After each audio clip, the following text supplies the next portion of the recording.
Tyree. Here's Tyree with the lane. Tyree! Whoa! Can he get there? Tyree at the 30, 20, 10, touchdown, Notre Dame! Woo! 98 big ones!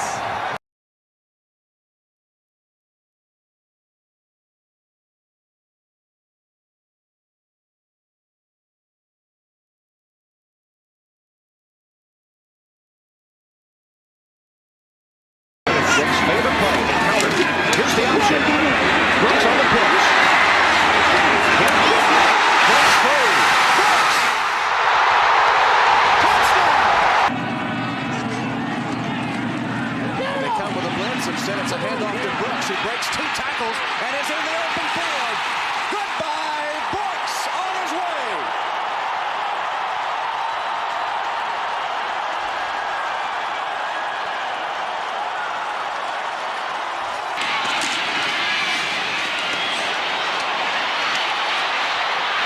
Meyer. Yes! Brooks!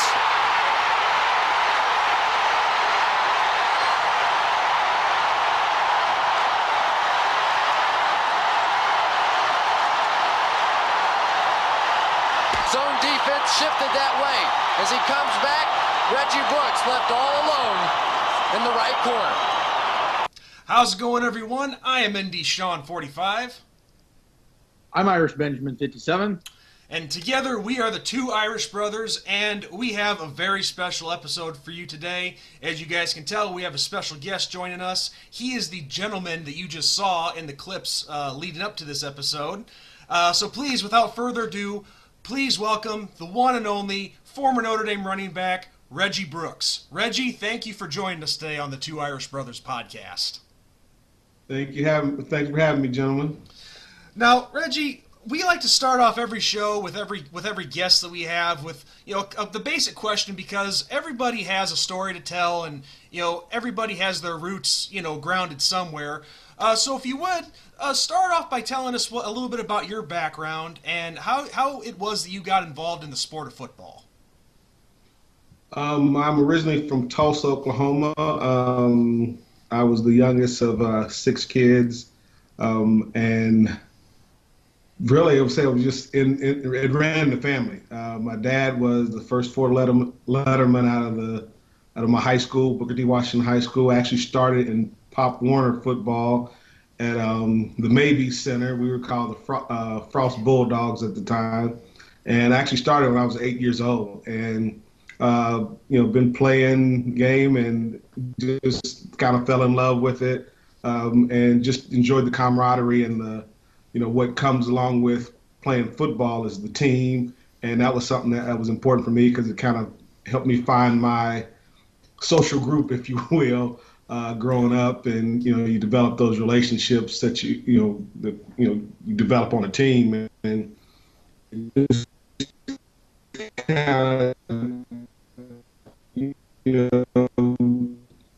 stuck with me, and I stuck with it, and it worked out. Yeah. Nice. Also, like what you guys do in careers. There's not a lot of focus on like life outside of football. So what are you currently doing in your life, and what was your favorite memory outside of football when you went to Notre Dame? Well, I'm currently the assistant athletic director at the University of Notre Dame, so it's a real honor and blessing to be back at my alma mater and working there. And for me, it was just the opportunity to come back and be a part of something that was. When I came to Notre Dame, was a bright-eyed 18-year-old kid that didn't really know too much of anything, but I learned the importance of teamwork and family and the commitment to doing things at a high level, and just being a part of a team was something I was used to, but Notre Dame kind of took it to a whole nother level for me, because those are actually kind of defined my values and principles as a man, as a husband, as a father to this day. And a lot of that was attributed to the experiences that I had at Notre Dame as a football player, but also as a student and being back as an employee. It's a lot of fun, and just kind of reminiscing and seeing the changes in the university has been extremely gratifying to see the progress that's been made, and facilities. But the one thing that just remains constant is that Notre Dame spirit and the family and that camaraderie that has lasted a lifetime. Nice. That is awesome. That's really awesome. And now, when you originally came to Notre Dame, you weren't a running back right off from the start. You were, I believe, a defensive back. Is that correct? I was considered an athlete, and that was one thing that Coach Schultz was big on, was recruiting athletes, that guys that could play multiple positions. So I originally started out as a freshman, kind of back and forth. I was actually a running back as a freshman, and then was switched over the spring of my sophomore year. Well, actually, it said, spring of my sophomore year. Actually, I was still a freshman, though, to be honest with you. So I switched from offense to defense in the spring of '90 because we didn't have a lot of defensive back recruits, and we lost quite a few pretty high-profile defensive backs from that the national championship team, and they didn't recruit any guys my year. So I actually transitioned in the spring, playing the boundary corner position opposite of Todd Light. Oh, wow. That is a very big deal right there. I mean, Todd Light, with the success that he's had. Now, when you got to campus, I know your brother Tony was already there, correct? Correct. Now, was that an easy transition for you, knowing that you had your older brother there, and that did that make your transition easy at all, or did he kind of treat you like a kid brother and just kind of kick you to the curb and be like, "Hey, you're on your own"? He did that on my recruiting visit. He kicked me to the curb. So, but I was kind of used to it to some degree, because, growing up, we were about 2 years apart, and literally he would beat me up every day except Sundays. I guess because he didn't want to beat me up on going to church, so he didn't want to ruin our church clothes. But transitioning into Notre Dame, it was actually easier for me in a lot of regards, in terms of the relationship from a team standpoint, because I knew a lot of the guys on the team already from coming up to watch games. After I played on Friday, we'd hop in the van and make a trip up to South Bend, that 14-hour trek from Tulsa, Oklahoma. And we would get there Saturday afternoon, late Saturday morning, early Saturday afternoon, in preparation for the game. So I knew a lot of the members of the team prior to getting there. So that aspect was a fairly easy transition. My transition as a student, not so much, because my brother had a reputation, and it was not great. So people were like, oh, that's Tony Brooks' brother. So I kind of came in with a bullseye on my chest saying, stay away from that guy. And so from a social standpoint, from a student standpoint, I had some, it was tough. It was, culturally it was tough. And then just socially, didn't have a lot of friends outside of the team early on, because of the perception of, oh, that's a Brooks. So the Brooks name wasn't held in high esteem in that when I first got to Notre Dame. But I eventually made some friends, first on the team, and then slowly but surely outside of being a player to being a student. Some people found out, he's not that bad of a guy, so I'll befriend him. See, that story right there shows that life is not fair. You shouldn't have to pay for somebody else's reputation. Guilt by association, that always comes into play. So, well, Again, there were some positives to his relationships, or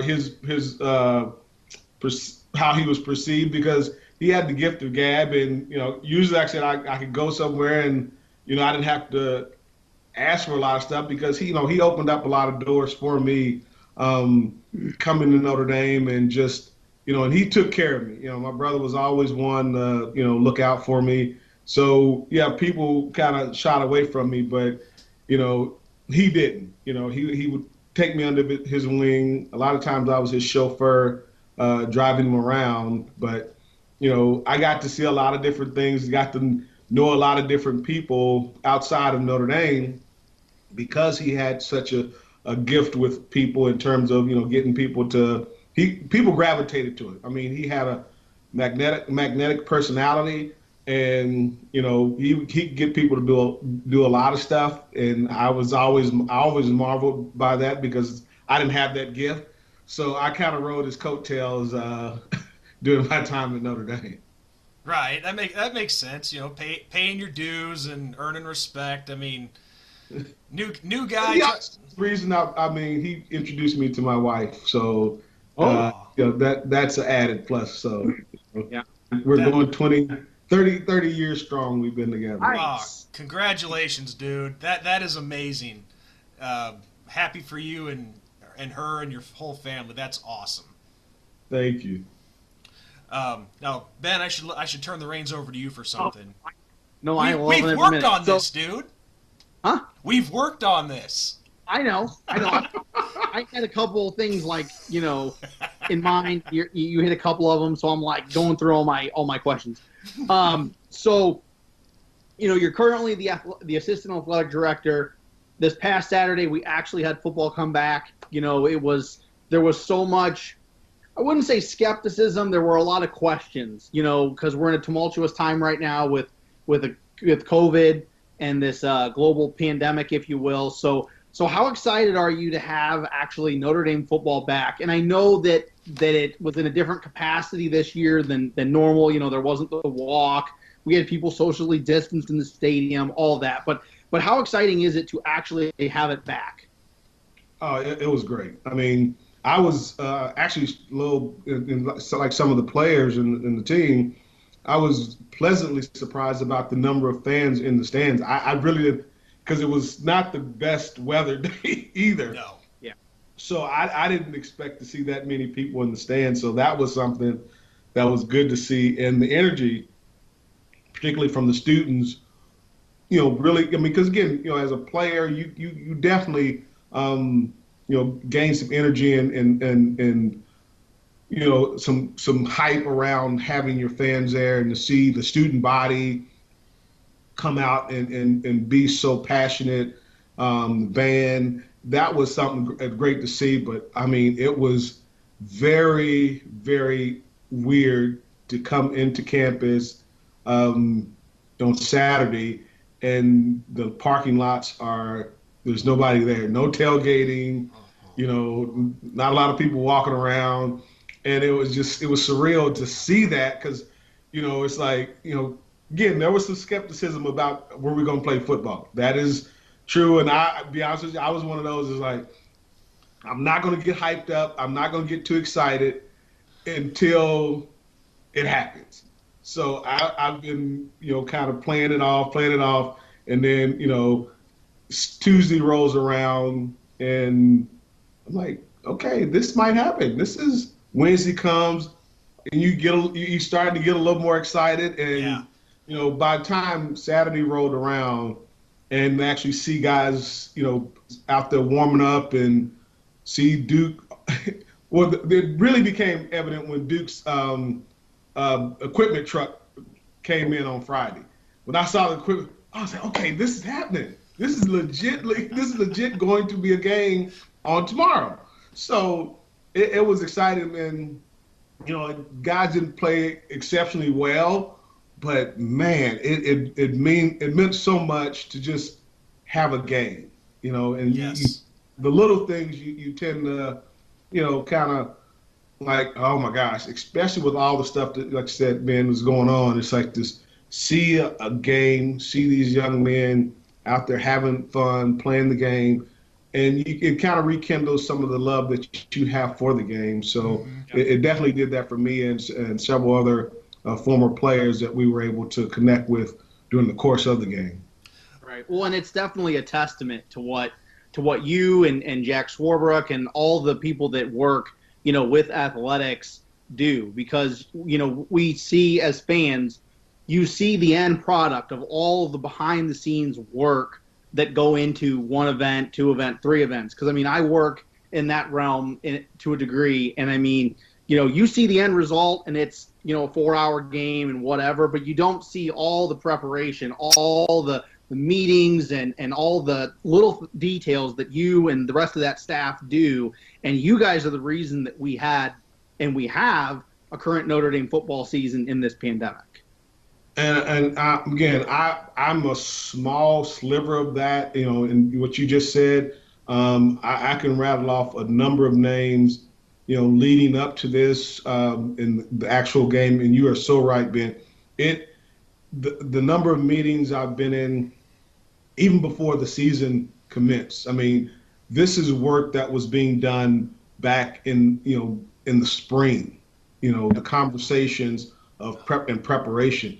And the ability to adapt by, the facility staff, by our medical staff, by our administration, both university administration and athletic administration, and the communication between the two has been, critical to our success. And there's not enough that can be said to the frontline workers. I volunteered several days at the test sites when they were doing the testing for the students and faculty. And, it's great to see when you have a broader perspective of all that's going on. And one of the things that, I was excited about was we had his wife had called in about doing having someone call him and send him a video of encouragement, because it was a former student that had COVID. He graduated in 80. He was a double domer, graduated in 84, got his MBA in 91. This guy, would run a couple of miles, every other week or every week, no pre-existing conditions.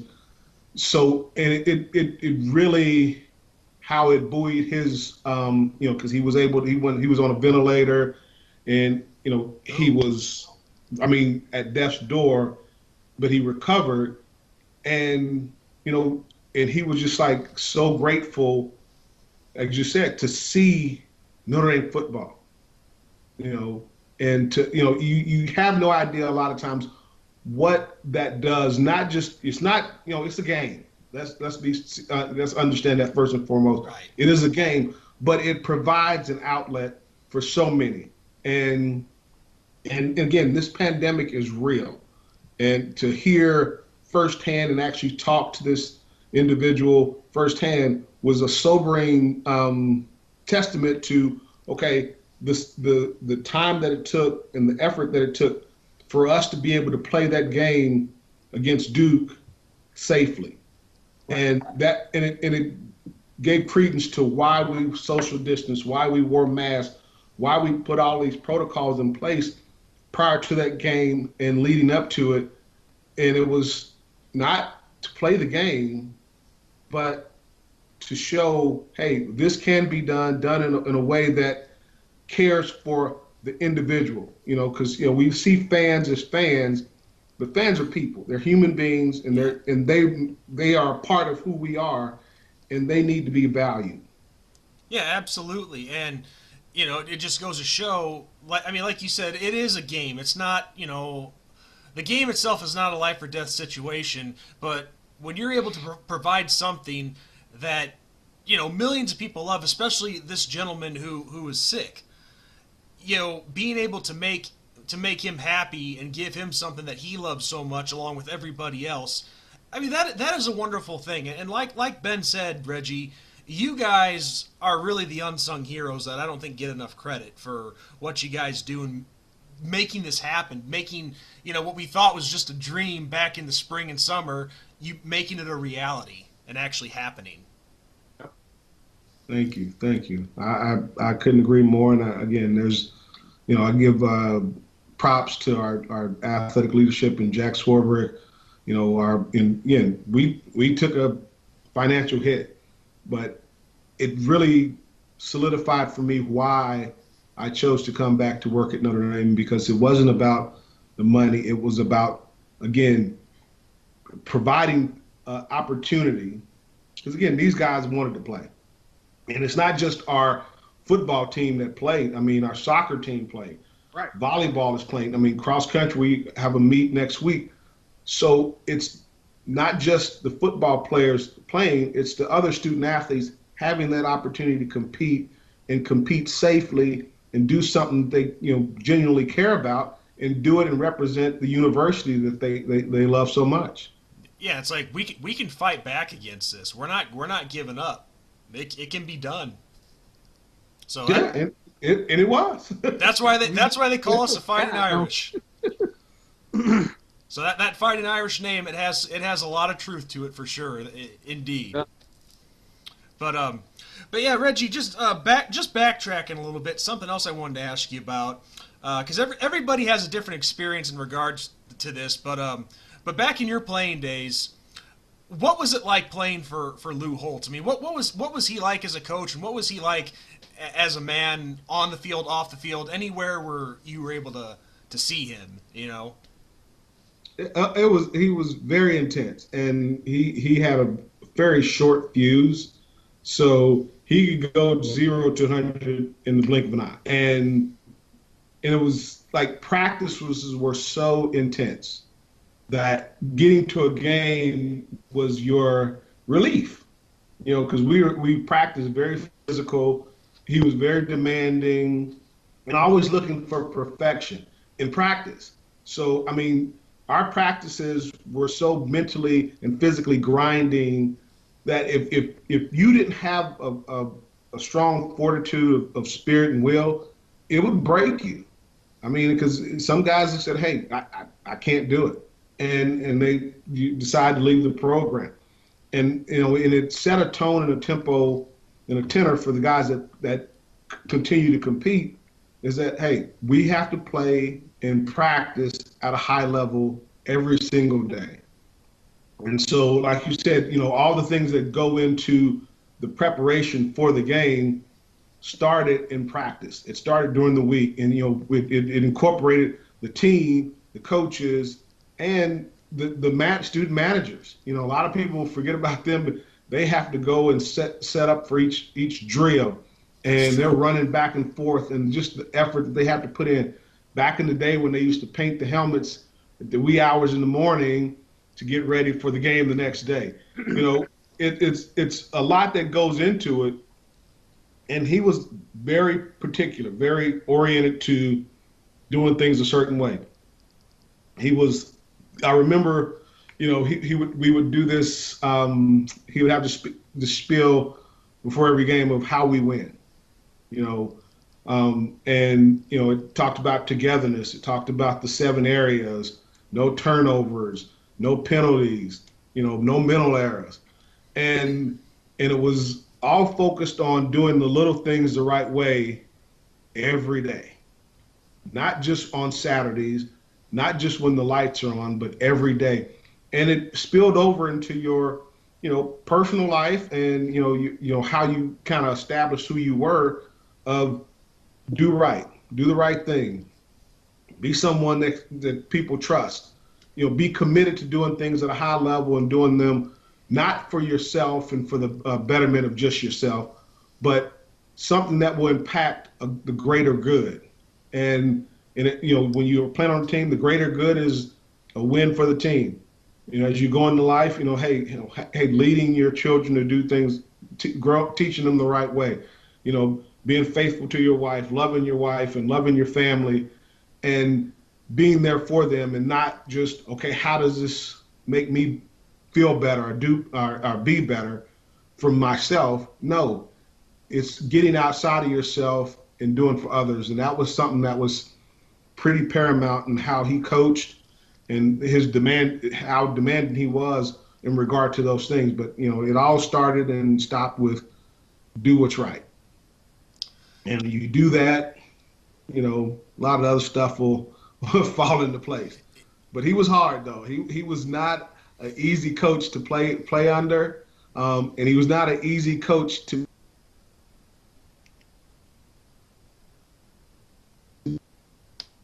He was on us a lot of times. And it's pretty amazing I've heard how. that.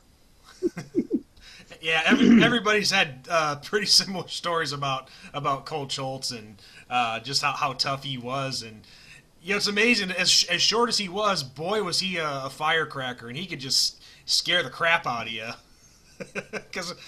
Which is crazy. We were celebrating the 25th anniversary of the 1988 national championship team. I think it was like 2013. Yeah. And oh my gosh!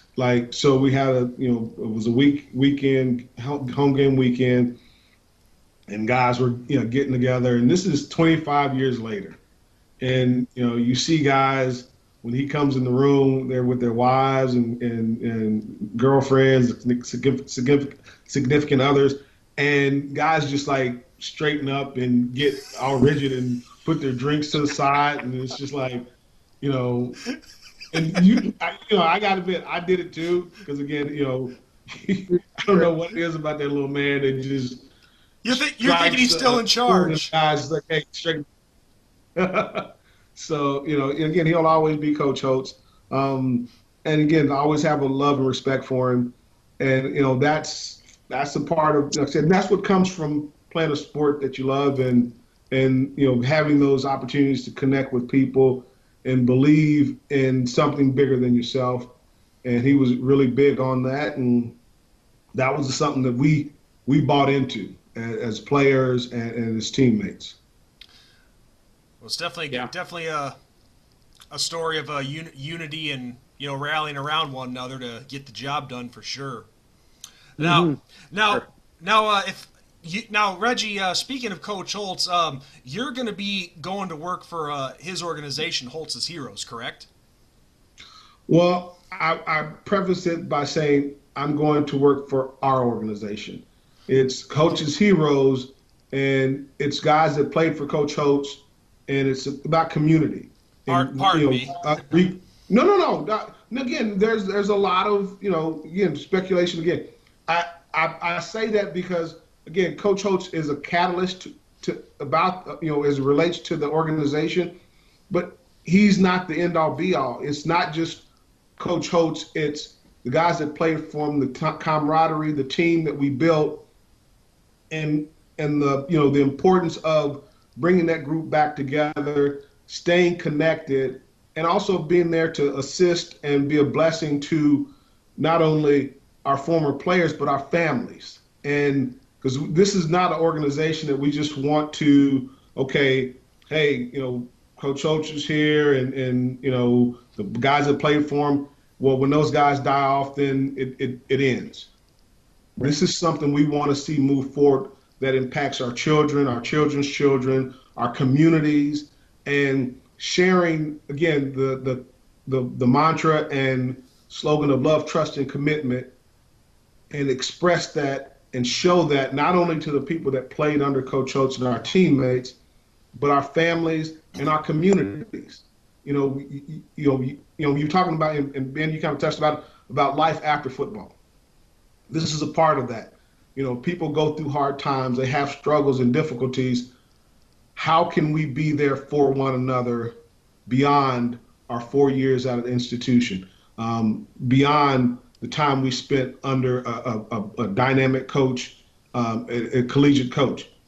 It's getting beyond those individuals to, again, focus on the team and focus on the bigger picture, and provide guidance for young people today, because I still feel those principles and values are needed in this day and age. The ability to work together, to put aside differences and build something of value, not only to yourself but to others, that's going to benefit more than just a handful of people. So I say that because Coach is just one, but he set a tone and a tenor for a group of men to be better fathers, to be better husbands, to be better individuals to those that need that little extra push. Because again, when you were playing for him, there's times that, you wanted to kill that guy. But you seriously, we were like, this man has to go. But you had, it made you a better person. Right. It forced you to do better and be better. And the lessons learned can still be taught and move forward and be delivered in a way that can be beneficial to that next generation. Yeah, truly giving back to the community and just lending that helping hand when it's needed. I mean, that's phenomenal. That is unbelievable what your guys' organization does to help people, basically be men, and basically pay it forward to the future generations. I mean, that is phenomenal, Reggie.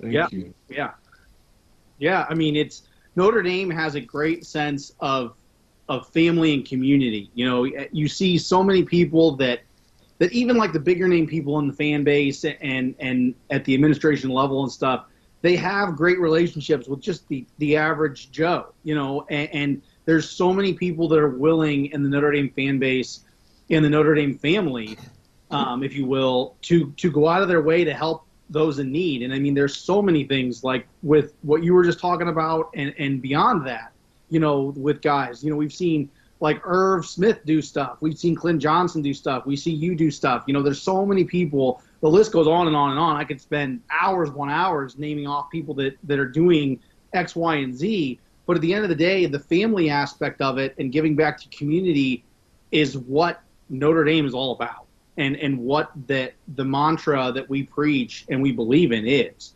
So to have people like you, Reggie, that lead that charge, that show the example, is absolutely phenomenal. And we need more of that currently in the world, especially in these tumultuous times with everything going on, not just COVID, but the social unrest, the political unrest, if you will. There needs to be a bright spot, and you guys give and provide that bright spot through your hard work.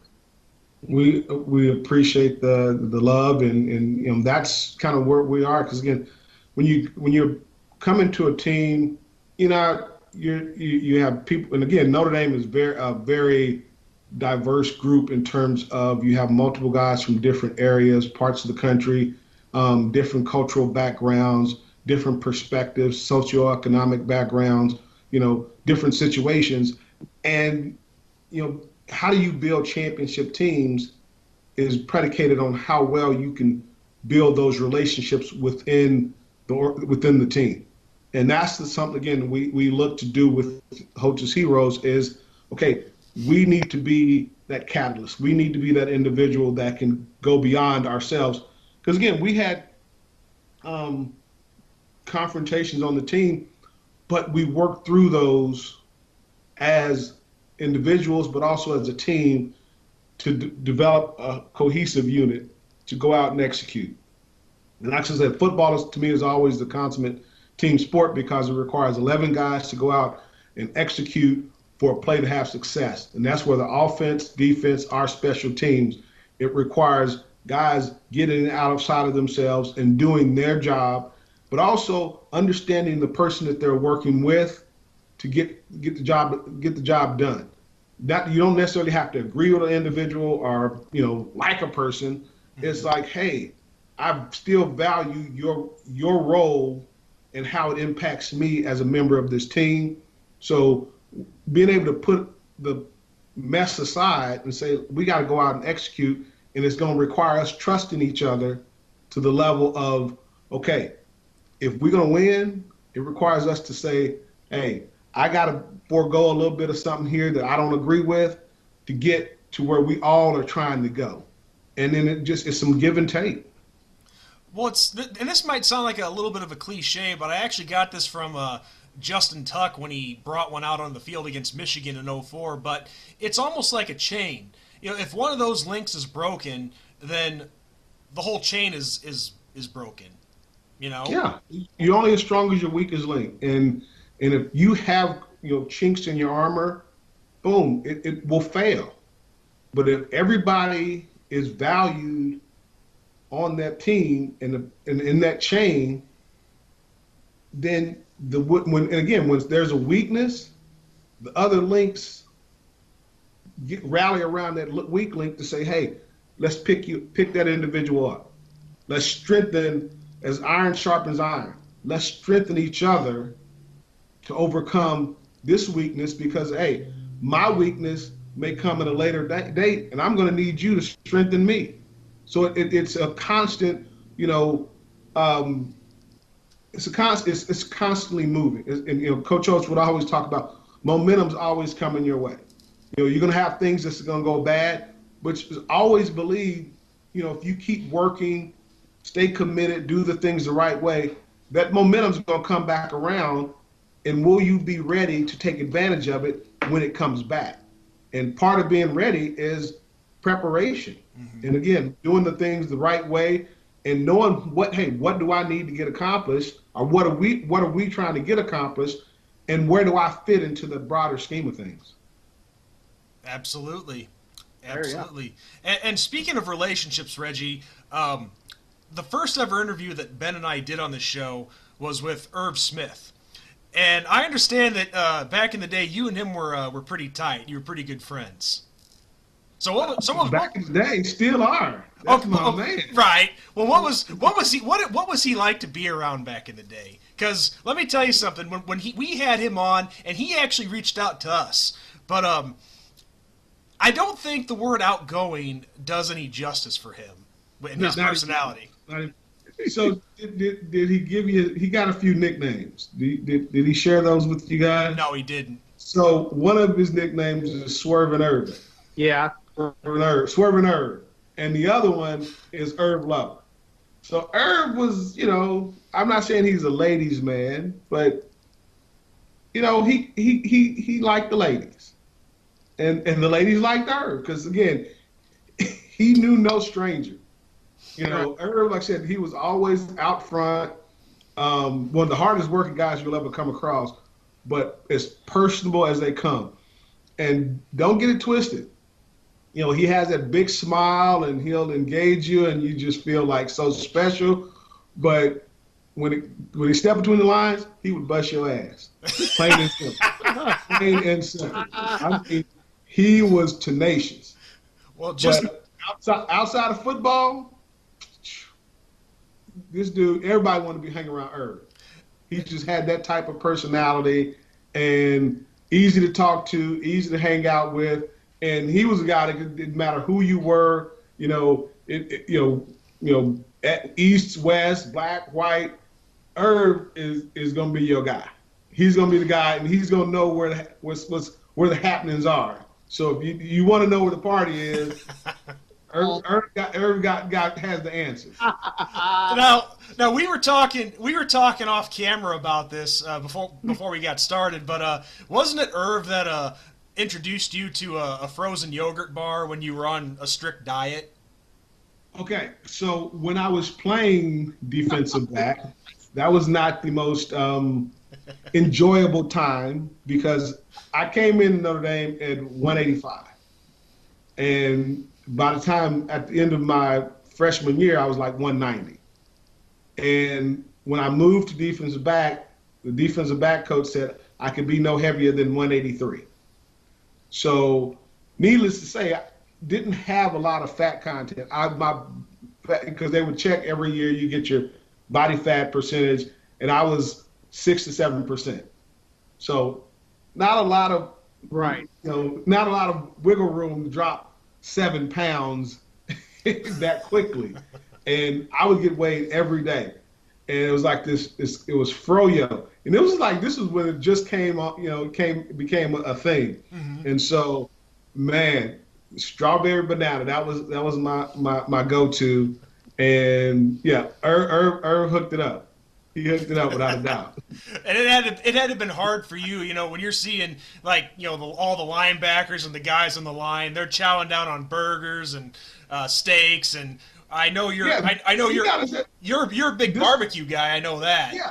So this is before, nutritionists and, having, our nutrition back in the day was like, you go to the Burger King because they had a Burger King in the huddle. Yeah. Get a double Whopper cheese plus bacon. That was a healthy meal. Not to mention get you some onion rings, and at that time I was big in the Sprite. So yeah, I'm like, I couldn't do that anymore, and I'm like hurting. That'd be because you go hang out with you guys, and and they were they weren't big on like, well, that's not my problem, so they're gonna keep eating. So you just gotta suck it up. Feel better. They're just gonna go and do their thing. well. Yeah, so you come along, or you don't have to, but Right. this is where we're going. This is what we're gonna do. So it's up to you how you want to hang out. But no, Irv was like I said, he was very sympathetic to my plight and turned me on to the froyo deal, and man, it helped, but it was tough. That was a tough time. Well, and I just bring all that up to give my little brother a plug. But you being the barbecue man that I know that you are, I know you love brisket. Well, Yes. my brother, Sliced brisket is cool.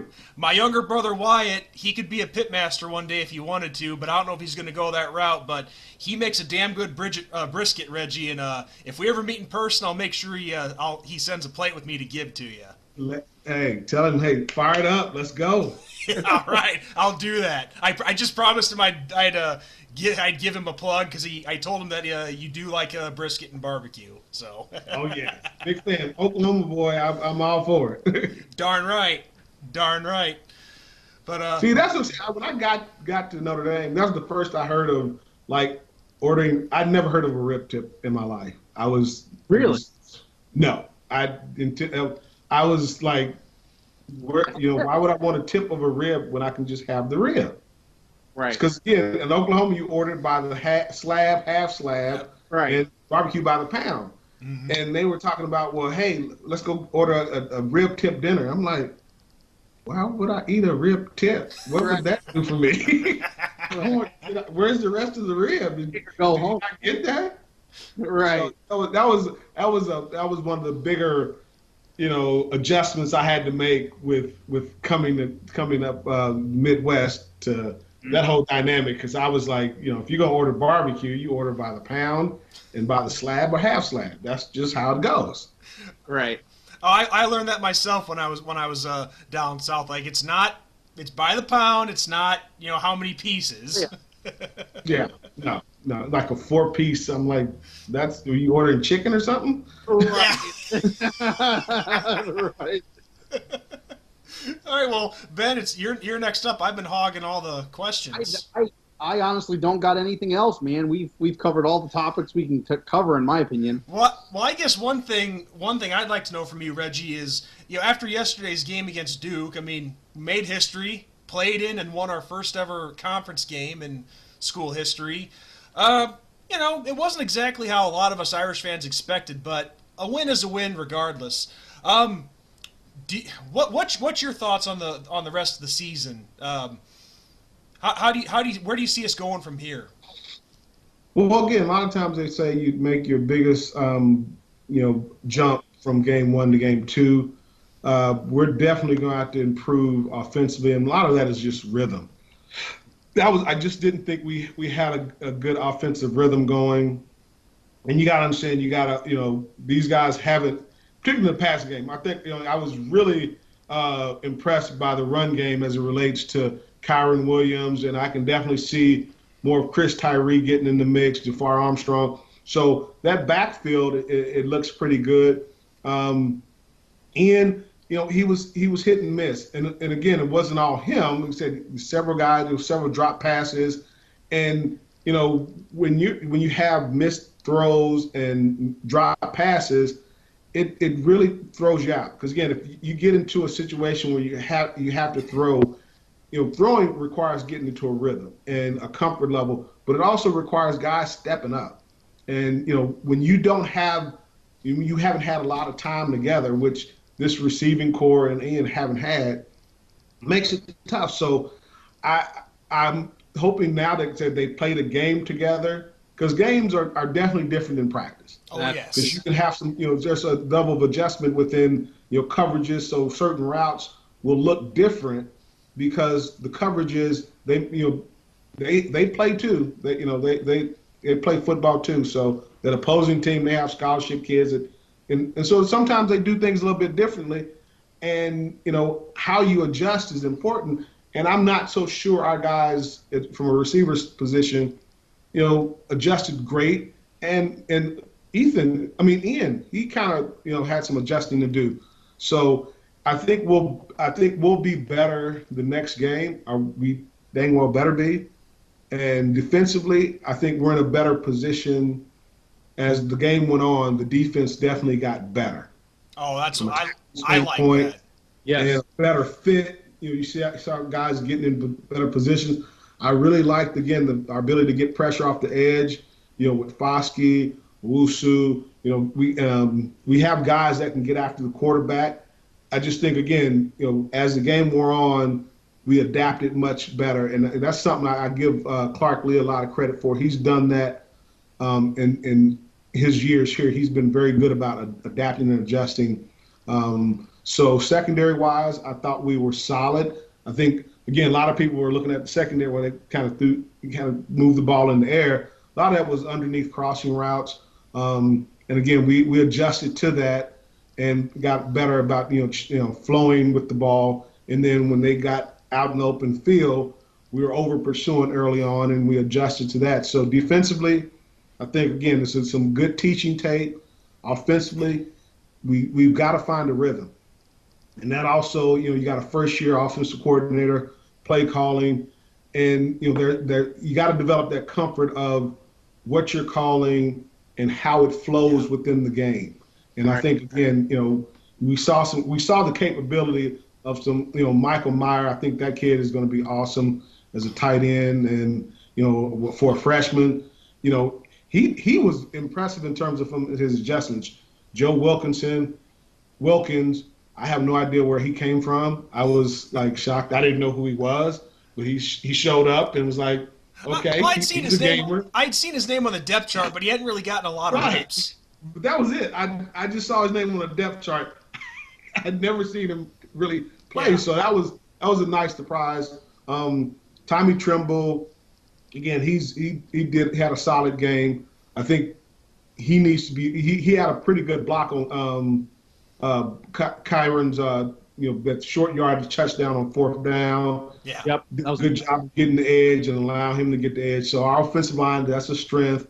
We just got to, leverage that a little more and just be better technique-wise. But I think after having a game, they can go back and look, and it's going to come down to how adaptable are we within game. And I think defensively, we adapted pretty well. Offensively, we just never developed any kind of rhythm, consistent rhythm, that is. Yeah. So I totally agree. Totally. I mean, the adjustment started in the second half, and they definitely picked it up in the second half, and it was impressive. And that's what I want to see as somebody that is a diehard. I want to see the adjustments being made. Because, like I told Sean on our recap yesterday, things aren't going to go your way constantly. I mean, it's not, you can have the flawless game plan, quote unquote, but I mean, things happen. And especially in a game situation, somebody gets hurt, somebody doesn't make a read correctly, they throw something at you on the fly that you weren't expecting, and that happens. So the adjustment was good, but now it's time to adjust even more. Where's the improvement? Always. There's always, I say it, no matter whether you win 56-0 or 56-48, there's always room for improvement, always. And this is going to show the improvement in week 2. I think Ian definitely has to quiet his feet. And this is something he was doing last year. He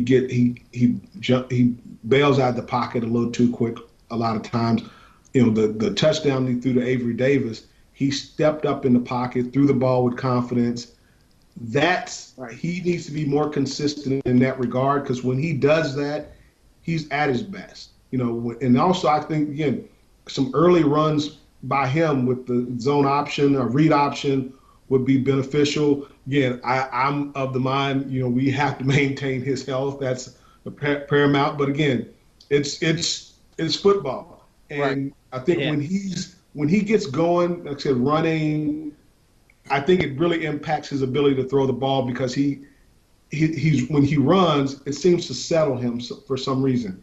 And I don't know. I mean, it just in all the time I've watched him, when he gets going early, running the ball and moving and using his legs, it seems to settle his feet. He gets into a rhythm a lot quicker, and he's going to be he's going to dictate a lot of how that goes. But I think he's going to develop that confidence in the guys around him because he's learning who his receivers are, the routes, where they're going to show up. Because again, those adjustments are happening with him throwing the ball based on, hey, where routes are supposed to be. Well, okay, he has to adjust, but the receivers have to adjust, and you need to know that. You need to be on the same page. And it seemed to see he started to find the rhythm with Michael Mayer and Wilkins. So, hopefully, again, game 2, those guys can get in there, make their adjustments, and they make them together. Nowhere but up for this team to go, in my opinion. So, to all the fans out there that weren't exactly satisfied yesterday, lighten up. I think it's going to get better. So on that note, Reggie, I don't have anything else for you. Ben, I think you're out of stuff, aren't you? It's been great talking Notre Dame football, but yeah. And we can't thank you enough for coming onto our show. We greatly appreciate it. It was just an absolute pleasure to talk to you. And before we go, I just wanted to tell you that, and I know I'm making a lot of promises to my family here, but my older brother Tom, he wanted me to tell you when he found out that we were going to be talking to you and having you on. His first game was Boston College, 1992, and that 73-yard touchdown run that you had against the Eagles that day. He still talks about that to this day, so he wanted me to say thank you for all the great memories that you left him. Tell him I said I appreciate it. And again, I always love our fans. And that was one of my more fun games because that was actually a 3rd and 20 call. Yeah. And, to be honest with you, we weren't expecting to break. We were just running the play to kind of get in a position to be able to punt the ball. So, again, my offensive line has just been phenomenal. And, again, you make the plays that are available to you. And that one kind of snuck up on me as much as it did Boston College because it's like, oh, there's nobody over here. Okay, I'm good. I got room. I can score a touchdown here. That's awesome. Well, again, Reggie, thank you so much for coming on. It was an absolute pleasure. We had a blast talking to you. And just, good luck with everything that you have coming up. And just like I said, with my brother and all of us, thank you for the great memories that you've left the Notre Dame family. Thank you, guys. I appreciate it. All right. So, on that note, everyone, I am ND Sean 45. I'm Irish Benjamin 57. For Reggie Brooks, we say God bless, good night, and go Irish. Go Irish. Darn right. Darn right.